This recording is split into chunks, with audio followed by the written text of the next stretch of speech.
Fadilah yang kedua, bahawa Nabi SAW sering membaca Qul ya ayyuhal kafirun berdampingan dengan Qul huwallahu ahad pada 2 rakaat qabliyah subuh dan 2 rakaat ba'diyah maghrib. Dan ini menjadi amal sunnah bagi kita. Karena itu perbuatan Nabi SAW. Dan ini berdasarkan keterangan beberapa hadis Nabi SAW, di antaranya hadis riwayat Ahmad dengan derajat yang sahih dari Ibnu Umar radhiyallahu anhuma qala anna Rasulullah sallallahu alaihi wasallam qara'a fi raka'atain qabla al-fajr. Rasulullah sallallahu alaihi wasallam itu sering sekali membaca pada 2 rakaat pertama, pada 2 rakaat ketika salat fajar, dan 2 raka'atain ba'dal maghrib, dan 2 rakaat ba'diyah maghrib, bid'an wa 20 marrah. Kadang-kadang kami mendengarkan beliau mengulang-ulang, maksud mengulang-ulang di hari-hari yang berbeda, itu saja bacaannya, sampai mencapai 20 kali lebih. Kami, maksudnya yang pernah didengarkan oleh sahabat, sampai 20 kali salat pun beliau masih mengulang-ulang 2 ayat itu. Apa yang diulang? Iaitu Qul ya ayyuhal kafirun pada rakaat pertama, wa Qul huwallahu ahad pada rakaat kedua. Hadis yang lain menyebutkan dari Ibnu Mas'ud radhiyallahu anhu qala ma uhsi ma sami'tu Rasulullah sallallahu alaihi wasallam yaqra' fi raka'atin ba'da al-maghrib wa fi raka'atin qabla salatil fajr. Kata Ibnu Mas'ud, sungguh aku tidak bisa menghitung karena terlalu banyaknya Rasulullah mengulang-ulang ketika salat ba'diyah maghrib dan salat qabliyah subuh, iaitu salat sunnah fajar. Kami tidak bisa menghitungnya lagi karena terlalu banyak. Yang dibaca oleh Rasulullah adalah Qul ya ayyuhal kafirun wa Qul huwallahu ahad. Dalam keterangan Aisyah radhiyallahu anha, hadis riwayat Tabrani dengan derajat yang hasan, kana Nabi sallallahu alaihi wasallam yaqra' fi raka'atain qabla as-subhi wa raka'atain ba'da al-maghrib Qul ya ayyuhal kafirun wa Qul huwallahu ahad. Aisyah yang senantiasa melihat Nabi salat, karena Nabi salat sunnah itu lebih sering di rumah. Karena Rasulullah mengatakan sallu fi buyutikum, salatlah semua salat di rumahmu illa al-fariḍah, kecuali salat fardu. Itu lebih utama. Salat qabliyah, ba'diyah lebih utama di rumah. Tapi bagi mereka yang dekat dengan masjid, yang jauh dengan masjid, tidak mengapa, datanglah ke masjid. Takut kalau habis qabliyah cuma dapat ba'diyah, tidak dapat maghribnya. Kalau seandainya datang dari rumah. Jadi jemaah mulakan Allah, apa kata Aisyah? Kata Aisyah, Nabi SAW senantiasa membaca surat Al-Kafirun dan Al-Ikhlas di setiap kali 2 rakaat ba'diyah maghrib dan 2 rakaat qabla al-fajar. Jadi ini menunjukkan bahawa ada sesuatu yang menjadikan Nabi memilih 2 surat ini. Para ulama mengatakan hikmah kenapa Nabi memilih Qul ya ayyuhal kafirun dan Qul huwallahu ahad ketika subuh, iaitu salat sunnah fajar, rakaat pertama Al-Kafirun, rakaat kedua Qul huwallahu ahad, itu adalah karena salat sunnah subuh adalah pengawal atau yang mengawali waktu datangnya subuh. Artinya waktu yang menjadikan malaikat shift. Kita ini punya 2 waktu yang sakral. 2 waktu perpindahan malaikat, shiftnya malaikat, dan menjadi 2 waktu bagi kita yang paling sakral dalam sehari-hari kita, yaitu ketika datangnya subuh dan ketika datangnya maghrib. Nah, Rasulullah memilih Qul ya ayyuhal kafirun dan Qul huwallahu ahad, kedua-duanya membicarakan masalah tauhid, dan itu ingin diikrarkan oleh Nabi. Ya Allah, seakan-akan Nabi ingin mengatakan, ya Allah, kami di subuh ini mengikrarkan bahawa kami tetap menyembahmu. Kami meyakini Engkaulah Tuhan kami. Jadi kalau Qul huwallahu ahad kan bicaranya tentang keadaan Allah yang Maha Esa. Allah tidak beranak dan tidak diperanakkan. Tapi qul ya ayyuhal kafirun aplikasinya. Jadi setelah menjelaskan keesaan Allah dalam qul huwallahu ahad, qul ya ayyuhal kafirun, pelaksanaannya, eksekusinya, kami tidak akan menyembah apa yang disembah oleh orang kafir. Kedua surat ini seakan-akan menjadi ikrar kita semua bahwa kita di subuh hari tetap bertuhankan Allah. Kemudian ketika maghrib, salat sunnah pertama yang muakkad adalah ba'diyah maghrib. Jadi kata para ulama, salat sunnah pertama yang sangat dianjurkan adalah ba'diyah maghrib. Sedangkan qabliyahnya itu ghair muakkad. Yang mau lakukan dapat pahala, yang meninggalkannya juga bukan menjadi sebuah kemakruhan. Dan qabliyah maghrib tidak termasuk 12 rakaat yang dijamin untuk dibangunkan rumah di surga Allah. Artinya berpahala bagi yang melakukannya. Tapi ba'diyah maghrib ini salat sunnah pertama mengawali perpindahan waktu. Maghrib dalam Islam adalah perpindahan waktu. Malaikat berangkat sebelum maghrib, gantian melaporkan keadaan. Maka Rasulullah sallallahu alaihi wasallam menyebutkan tu'radul a'mal yaumal isnin wa yaumal khamis. Amal itu diangkat hari Senin dan hari Kamis. Wa ana uhibbu ay yurfa'a amali wa ana shaim. Dan aku suka ketika amalku diangkat dalam keadaan aku sedang berpuasa. Nah, diangkat amal dua waktu. Subuh, menjelang subuh, dan maksud Nabi yang dimaksud sedang berpuasa adalah ketika menjelang maghrib. Jadi sebelum berbuka, amal diangkat, catatan terakhir kita sedang puasa. Walaupun 5 menit lagi mau buka, tapi catatan terakhir yang sampai ke Allah sedang puasa. Nah, maka sangat disunnahkan puasa Senin, Kamis sebagai tanda ketaatan kita kepada Allah Subhanahu Wa Taala. Apalagi ini seperti bulan Syaban, sekali lagi perbanyaklah puasa Bapak Ibu bagi mereka yang mampu, masih sanggup berpuasalah. Cuma ada sesuatu yang agak sedikit menjadi beban. Ternyata Syaban ini banyak sekali undangan. Jadi kamu manggero mau puasa di sana pun undang, wajib hadir, walaupun disuruh hadir bukan untuk makan. Karena yang dimaksud memenuhi undangan bukan untuk makannya, tapi hadirnya. Cuma yang jadi masalah begitu sampai di sana, hati tidak tahan juga kadang-kadang. Nah ini jadi masalah. Makanya wallahu alam, maklum-maklum sajalah seandainya ada yang mungkin tidak hadir dalam keadaan lemas, sedang puasa segala macam. Itu mohon dimaklumi. Ini bulan Syaban, bulan Nabi berpuasa setiap hari. Wallahu alam. Bukan bermakna tidak boleh membuat walimah di bulan Syaban, boleh. Boleh saja, tetapi alangkah lebih baiknya kalau seandainya habis Ramadan sajalah kalau bisa. Lain hana lupa pegah boleh. Jadi Bapak Ibu maka Allah Subhanahu Wa Taala. Jadi ini kenapa Rasulullah membaca qul huwallahu ahad dan qul ya ayyuhal kafirun.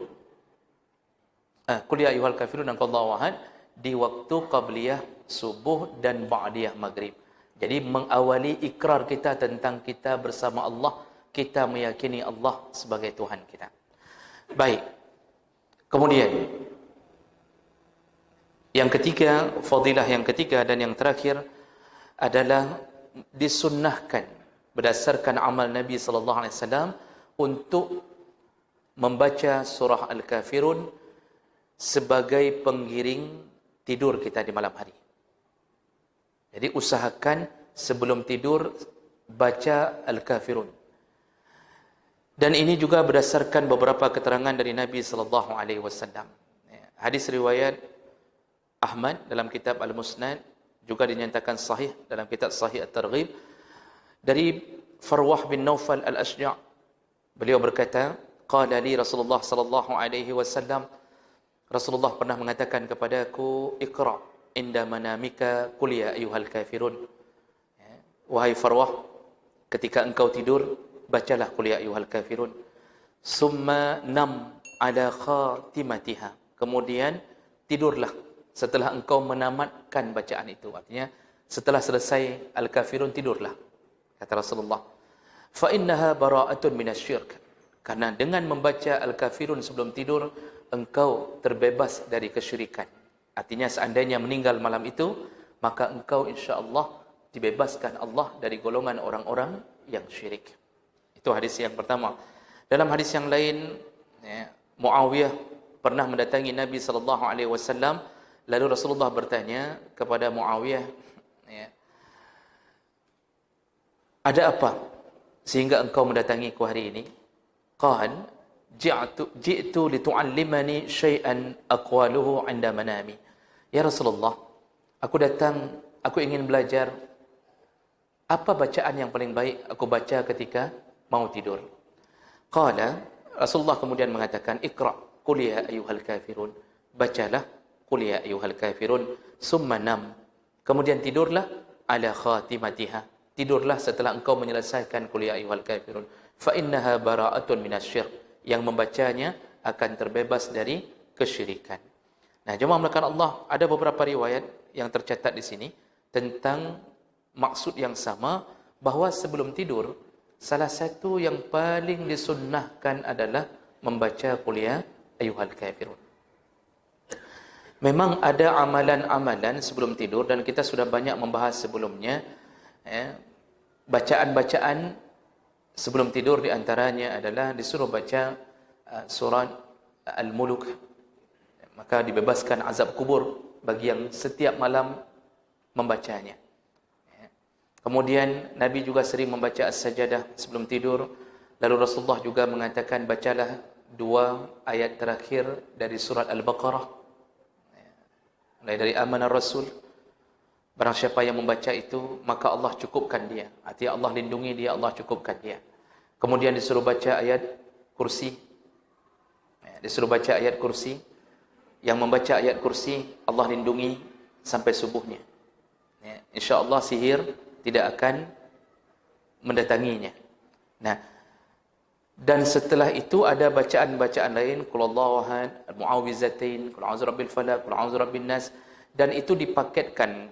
Kalau Qul Allahu ahad, Qul a'udzu birabbin nas dengan ayat kursi boleh dipaketkan, dihembuskan ke tangan, lalu disapu dari ubun-ubun, ya, sejauh tangan menjangkau. Disuruh sapu dari ubun-ubun ke depan sejauh tangan menjangkau. Ada orang yang bertanya, bagaimana kita mau menjangkau keadaan kita sudah tidur? Jadi ketika tidur dibaca, lalu dia jangkau ubun-ubunnya cuma sampai ke lututnya saja. Ini salah cara. Karena Nabi enggak mengatakan berbaring dulu baru baca. Maksud Nabi, ketika duduk di pembaringan, baca dulu itu. Baca dulu, hembuskan di tangan, sapu. Nah, kalau sambil duduk, itu semua kena. Sampai cemekam pun dapat itu.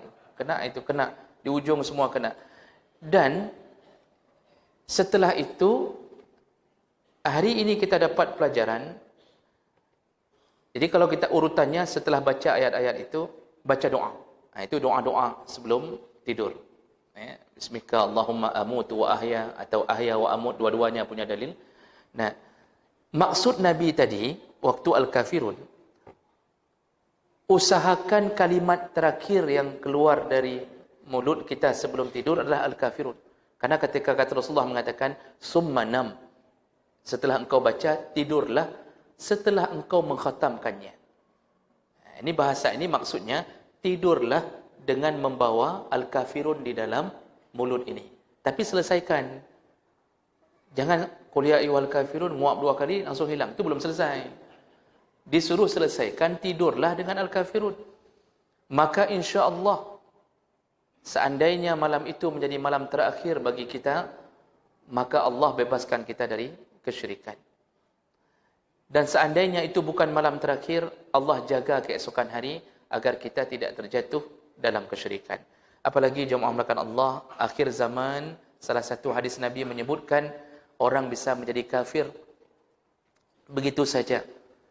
Subuh Muslim, subuh mukmin, sore kafir. Sore mukmin, pagi kafir. Ketika banyaknya muncul fitnah. Jadi orang begitu banyaknya meremehkan agama. Bicara ulok-ulok. Jadi kalau bicara ulok-ulok Al-Quran itu dianggap biasa. Orang Islam pun mengolok-olok Al-Quran. Yang diangkat jadi menteri pun mengolok-olok Al-Quran. Jadi menganggap bahawa semua agama sama. Itu olok-olok. Hari ini orang-orang begini yang jadi tampilan. Orang-orang begini yang diangkat. Nah, jadi orang bisa menuju kekafiran dalam keadaan tiba-tiba di akhir zaman. Lihatlah bagaimana perjuangan-perjuangan munafik mencoba menghapus agama dari tanah air ini. Seandainya tidak ada perlawanan dari orang-orang yang masih menegakkan agama, sungguh kita akan masuk ke dalam jurang kekafiran. Maka oleh karena itu, mohonlah perlindungan dari Allah untuk menjaga diri kita dari kekafiran dan kesyirikan. Kesyirikan itu bukan bermakna kesyirikan besar, tapi kesyirikan, cabang-cabang kesyirikan pun dilindungi Allah dengan sering membaca Qul ya ayyuhal kafirun. Karena ada syirkul akbar, itu langsung menduakan Allah. Bentuknya langsung menduakan atau melakukan amalan-amalan syirik. Dinamisme, animisme, menyembah pohon, meyakini tentang sesuatu, menyembah burung, atau khurafat, takhayul, seperti yang kita sebutkan, tabrak kucing, lalu merasa dihantui, harus bagi-bagi garam, baru selamat. Kalau enggak bagi garam, enggak selamat.